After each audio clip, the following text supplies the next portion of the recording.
L'histoire des hôpitaux, une émission de Georges Lens et Frédéric Gelbert. Bonjour Hamida Chaouki. Bonjour Frédéric.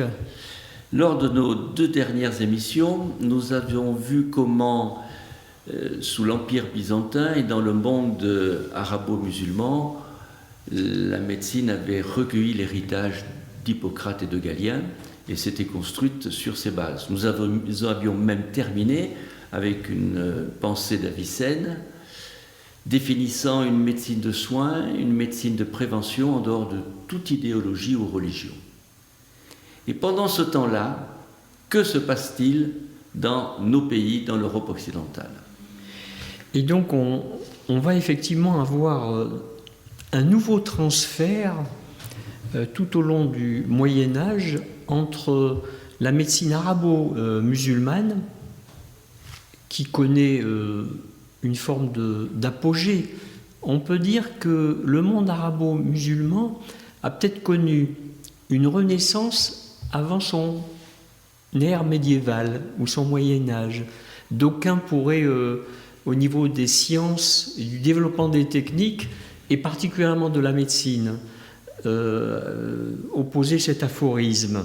Mais est-ce que dans le terme renaissance, c'est l'idée qu'ils ont récupéré toutes les connaissances qui étaient très évoluées avec la raison du monde grec et romain? Tout à fait. Et c'est-à-dire que la raison au sens aristotélicien, tel que Avicenne, même s'il a été un petit peu contesté par, bien sûr, les plus religieux, la raison aristotélicienne qui a été ensuite rappelée par Harvey. Harvey qui, au XVIe, XVIIe siècle, a mis en évidence la circulation sanguine. Et donc, je rappelle ce principe, on doit croire à la raison tant que ces démonstrations s'accordent avec les faits, perçus par les sens. Mais lorsque le fait apparaîtra assez prouvé par eux, il faudra leur accorder plus de créance qu'à la raison. Et donc cette assertion, ce principe aristotélicien peut nous permettre de comprendre finalement la médecine du XIXe siècle et la médecine actuelle avec le principe de la démonstration par la preuve et donc les études randomisées en double aveugle. On construit d'abord la médecine par la raison et ensuite on la démontre. Et ainsi Aristote l'avait déjà écrit, énoncé, et ça a été repris par Harvey, mais au passage, dans les canons d'Avicenne, on retrouve ces principes souverains de la raison et puis de la démonstration par la preuve, c'est-à-dire qu'il l'énonce par le fait. Et ça, c'était des principes qui régissaient notre Moyen-Âge occidental? Alors, pas tout à fait, bien entendu. Et donc, dans ces temps qu'on peut, peut-être en première intention, de qualifier d'obscurs, mais néanmoins, je vais essayer de démontrer qu'il y avait quand même une forme d'étincelle. On a une transmission de la médecine arabo-musulmane vers l'Occident médiéval. Comment ? On a eu des intercesseurs, en quelque sorte, des lieux d'intercession et aussi des acteurs. Alors, je citerai tout d'abord Constantin l'Africain. Donc, Constantin l'Africain a été un grand traducteur des textes grecs et latins qui ensuite ont été consignés dans les bibliothèques du monde arabe. Et donc, les textes étaient notifiés en arabe. Il a été un grand traducteur.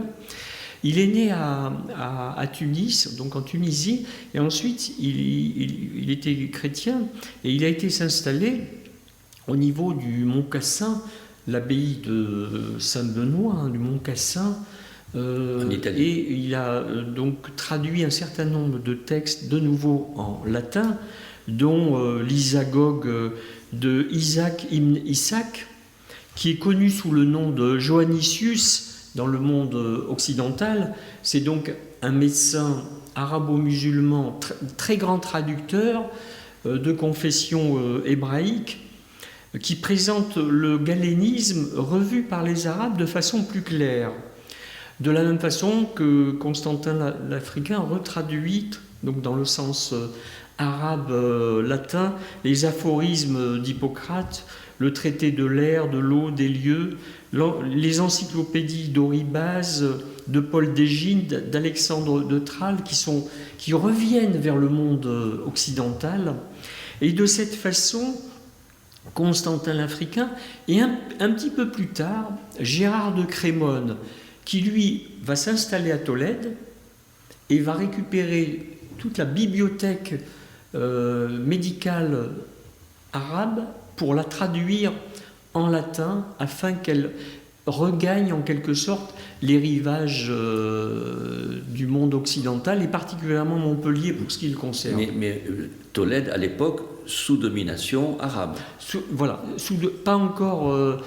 On n'a pas eu encore la reconquête. Effectivement, Tolède est à la frontière de la première grande reconquête.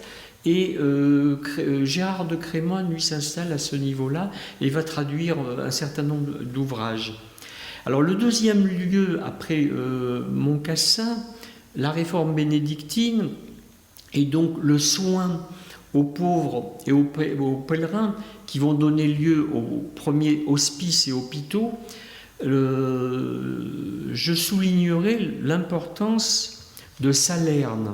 Salerne qui est situé un petit peu plus bas au niveau de l'Italie, dans le sud de l'Italie, de la boîte italienne, et qui est baigné par une triple influence, l'influence latine, l'influence chrétienne et aussi l'influence arabe, puisque la Sardaigne, la Sicile qui sont proches, mais aussi le sud de l'Italie, sont conquises au 9e, 10e siècle par les conquérants arabes.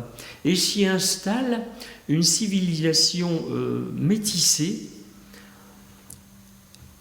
Ensuite, ces lieux, dont la Sardaigne et la Sicile, sont conquises par les Normands. On a les invasions normandes, avec là aussi, ils insistent sur une forme de métissage arabo-musulman et chrétien. Et ensuite, bien sûr, sous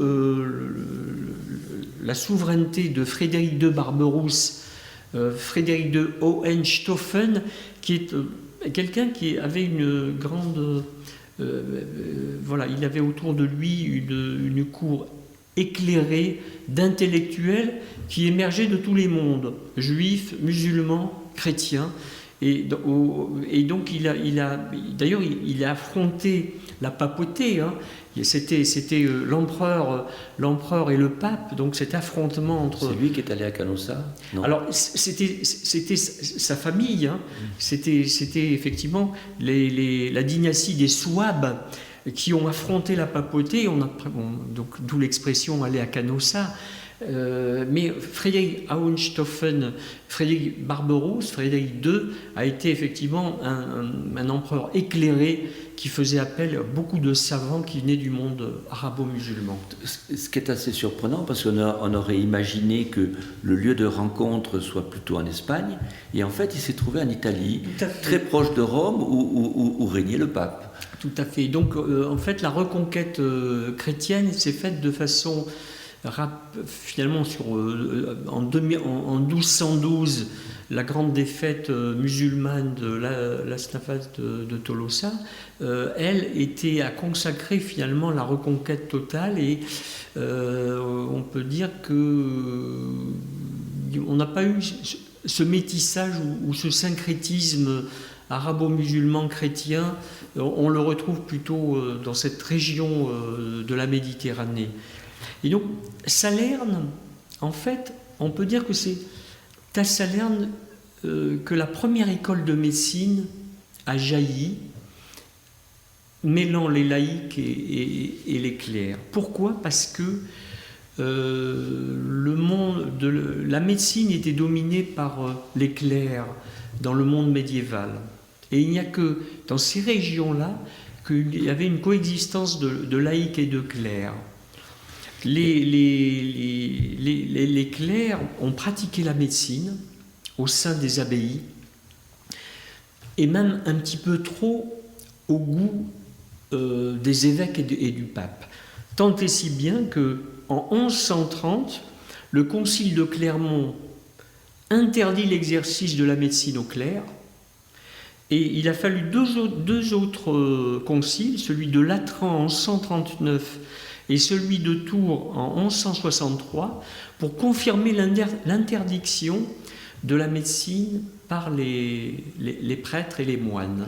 Alors, quel genre de médecine exerçaient-ils dans ces abbayes et monastères? Alors, ils exerçaient une médecine qui s'éloignait de plus en plus de l'art de la chirurgie, parce que le prêtre ne devait pas voir le sang, par exemple. Donc, on a cette césure qui a été consacrée par l'interdiction des médecins clercs d'exercer la chirurgie. Et ce qui fait que petit à petit, on voit apparaître les barbiers, les chirurgiens en robe courte, les chirurgiens en robe longue, un petit peu plus prestigieux. Et donc on va avoir cet affrontement entre médecins et chirurgiens pendant de longs siècles, avant la réunification bien plus tard, ce qui est en contradiction totale avec la médecine pratiquée dans le monde arabo-musulman, où Avicenne, Aboul Cassis, Razès étaient médecins et chirurgiens. Ils ne pouvaient pas imaginer de ne pas être chirurgiens. Et donc, sous l'influence finalement du christianisme, donc du dogme, on a éloigné le médecin clerc et on lui a interdit par la suite de pratiquer la chirurgie. Et ensuite, les médecins sont restés dans l'art de la médecine en s'éloignant de la chirurgie. À titre anecdotique, ça n'est qu'en 1452 qu'on a mis fin au célibat des médecins. Alors on sait, c'est pour sourire, que les médecins sont de grands adeptes de la chasteté, n'est-ce pas? Mais voilà, pour apporter une petite note humoristique, mais jusqu'en 1452, les médecins étaient astreints au devoir de célibat, comme les prêtres, puisqu'ils émanaient finalement au niveau du haut et du bas Moyen-Âge du monde ecclésiastique. Et ils sont restés longtemps attachés à ce monde ecclésiastique. Mais alors justement, est-ce que ce monde influençait sur leurs pratiques? Est-ce qu'il y avait des pratiques d'exorcisme, des pratiques qui étaient plus liées à la religion qu'à l'observation des maladies? Bien entendu, ils s'attachaient aux soins de l'âme avant le soin du corps. Il y avait une forme de rédemption dans la souffrance, etc. Donc voilà, qui était un petit peu en contradiction avec la fonction de médecin qui était de soulager les douleurs. Le deuxième lieu, très important, mais un petit peu plus tard, qui jaillit dans le monde médiéval occidental, c'est Montpellier. Donc on peut considérer que la deuxième école de médecine, après celle de Salerne, c'est celle de Montpellier, où on voit, sous l'influence de grands médecins comme Henri de Mondeville, Arnaud de Villeneuve et surtout le grand Guy de Chauliac, émerger cette école prestigieuse de médecine qui va, que ce soit à Salerne comme à Montpellier, être à l'origine des universités, et on va intégrer dans les premières universités du monde occidental. Université veut dire connaissance universelle. Donc on associe dans les mêmes lieux l'enseignement de la théologie, des mathématiques, de la musique, ce qu'on appellera les sciences fondamentales. Mais est-ce que chaque médecin devait apprendre ces autres matières? La médecine était un art physique qui a été rajouté aux 7 arts qui ont été mis en place dès l'époque de Charlemagne, avec en quelque sorte son ministre de l'Éducation qui était le grand Alcuin, d'origine britannique. Alcuin a théorisé en quelque sorte l'enseignement au niveau de ces périodes, qui étaient distribuées en un premier enseignement qui était le trivium, grammaire, rhétorique, dialectique, et le quadrivium, l'arithmétique, la géométrie, l'astronomie et la musique. Et donc, ces enseignements ont été prodigués pendant plusieurs siècles et sont venus à la fin du 9e, 10e siècle. La médecine s'est rajoutée en quelque sorte à ces 7 arts fondamentaux. Les premières universités, la première université étant celle de Bologne. Ensuite, c'était pas Salerne alors, c'était pas considéré comme c'était une école médecine. de médecine. Mais Bologne aussi, sous l'influence de Salerne, a créé cette université qui a été fondée en 1188 de mémoire. D'accord, le haut Moyen-Âge. Voilà, on a la première université, et ensuite les universités suivantes ont été fondées, Sorbonne au début du XIIIe siècle, Toulouse 1229, oui. Et à titre et l'université de Montpellier en 1277-78. Néanmoins, l'école de médecine de Montpellier avait précédé la création de l'université. Donc l'école de médecine de Montpellier, l'école de médecine de Salerne étaient déjà prestigieuses avant l'émergence des premières universités. Alors, est-ce que ces universités enseignaient déjà une médecine qui était imprégnée de la culture arabo-musulmane et grecque? Est-ce qu'ils enseignaient, par exemple, les principes des humeurs, comme l'avait instauré Hippocrate? Oui, c'était un enseignement d'obédience galénique, revu par les principes d'Avicenne, le canon d'Avicenne, bien entendu. L'enseignement pour Guy de Chauliac devait inscrire dans le marbre la chirurgie. Et il avait rédigé son grande œuvre, qui était un ouvrage qui s'appelle La Grande Chirurgie, que Guy de Chauliac. Mais progressivement, bien entendu, l'enseignement de la chirurgie a été délaissé au profit de la barberie, qui était en fait un art, un métier d'artisan. Et la chirurgie s'est éloignée progressivement. Les médecins ne continuant de pratiquer que guère la saignée, finalement. Qui était indispensable dans leur principe des humeurs. Dans leur prescription, puisque c'était un excès d'une humeur qu'il fallait extraire. Ce qui expliquait l'importance de la saignée, des lavements peut-être aussi, qui se pratiquaient à l'époque. Alors, on est dans un 13e, 14e siècle qui est marqué par, je dois l'avouer, une forme d'intolérance vis-à-vis des Juifs qui préexiste et qu'on voit se diffuser à travers les âges. Et par exemple, la faculté de médecine à Paris, qui est bien individualisée en 1275, interdit son accès aux Juifs. On est dans le siècle de Saint-Louis, qui expulse les Juifs de France. Et donc on a des poussées d'intolérance. Et j'ai noté le décret du 3 octobre 1940, malheureusement, qui interdit la pratique de la médecine aux Juifs et qui restreint leur accès aux facs de médecine.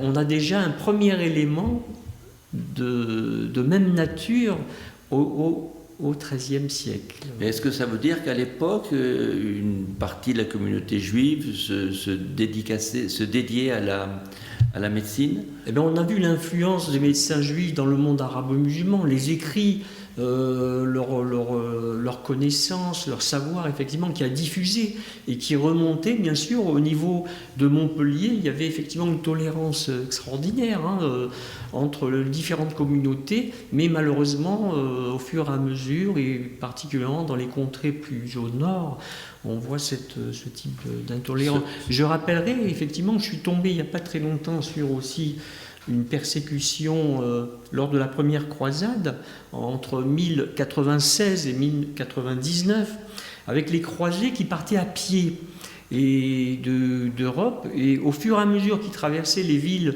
du centre de l'Europe, eh bien, ils se livraient à des pogroms dans les villes traversées, les villes comme Cologne, comme Mayence. On a de nombreux exemples de persécutions alors qu'ils allaient pour délivrer le tombeau du Christ. Vous voyez un petit peu dans... Donc on est quand même dans un monde de xénophobie, de rejet de l'autre, et de communautés très fortes. Alors voilà, la Messine s'essaye en quelque sorte à entrer dans une forme de métissage par la pensée.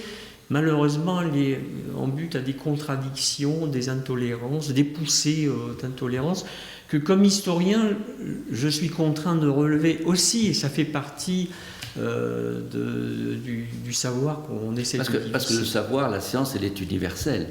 Donc pour progresser, elle a besoin des apports d'où qu'ils viennent. Absolument. Et dans ce contexte, sous quelle forme existent les hôpitaux ? Oui, alors l'hôpital, l'hospice, on a vu que c'est Byzance qui met en place, on peut dire, le premier hôpital, le Xénodokion, le Nosodokeion, avec Basile de Césarée. Et la structure de l'hôpital se diffuse vers le monde arabo-musulman, étonnamment dans une architecture et une gestion humaine qui ressemblent à nos hôpitaux les plus modernes, avec des médecins qui font la visite, une pharmacie, des infirmiers. Alors, du côté de l'Occident médiéval, finalement le principe, c'est l'âme, qui doit être c'est le soin de l'âme qui prime en quelque sorte. Mais néanmoins, suivant les principes de saint Benoît, ce sont aux pauvres et aux pèlerins qu'on manifestera le plus d'attention. Donc il y a quand même l'attention vers les pauvres et les pèlerins.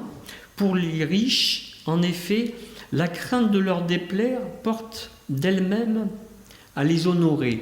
Il faut quand même honorer les riches, mais il faut porter son attention aux pauvres et aux... Il se méfie un peu des riches. Et aux pèlerins. Ce qui fait que on voit se développer des espaces au sein des abbayes, des hospices, et progressivement des espaces d'hôtellerie qui sont réservés plutôt aux riches, des espaces d'aumônerie plutôt aux pauvres et aux pèlerins. Puis on met en place une infirmerie où sont consignés les clercs et les moines malades. Dans ces infirmeries, d'ailleurs, on doit noter des espaces réservés aux saignés. Ensuite, des hospices ou des hôpitaux réservés aux pauvres avec des salles communes. On retrouvera de 15 à 30 lits. Dans ces hospices ou ces hôpitaux qui suivent des plans qu'on va retrouver, par exemple, le plan de l'abbaye de Saint-Gall avec l'hôpital de l'abbaye de Saint-Gall qui est très connu, sur lequel on a eu beaucoup de publications d'historiens, des jardins. Alors un premier jardin qui est le jardin potager pour pouvoir nourrir l'ensemble des clercs, des ecclésiastiques, mais aussi des pauvres et des malades. Et un jardin, lui, réservé aux plantes médicinales, qu'on appelle l'hortulus ou l'herbarium.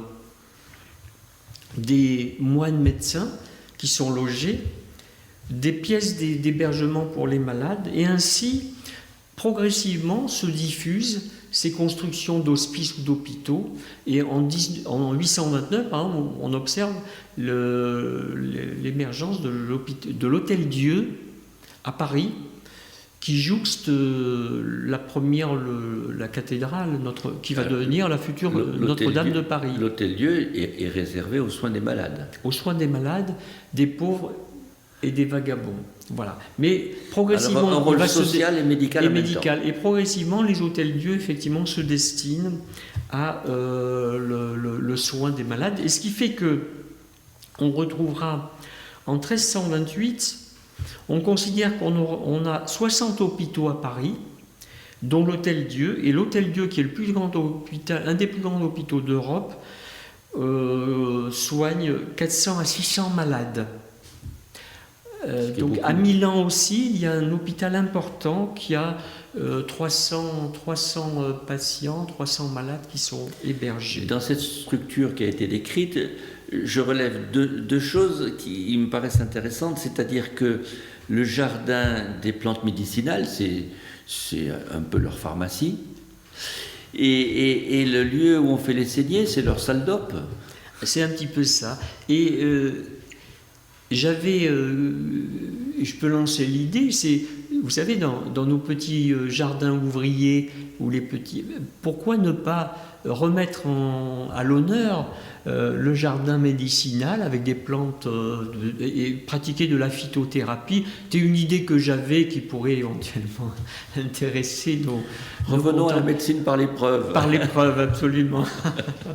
Et donc, en fait, par rapport à ces hôpitaux de centre de ville ou de bourg, il faut aussi décrire les hôpitaux des chemins de Saint-Jacques-de-Compostelle. Donc, ces hôpitaux vont suivre les grandes voies du pèlerinage à travers l'Europe.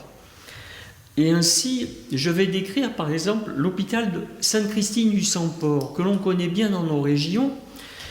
C'est en fait un hôpital pivot.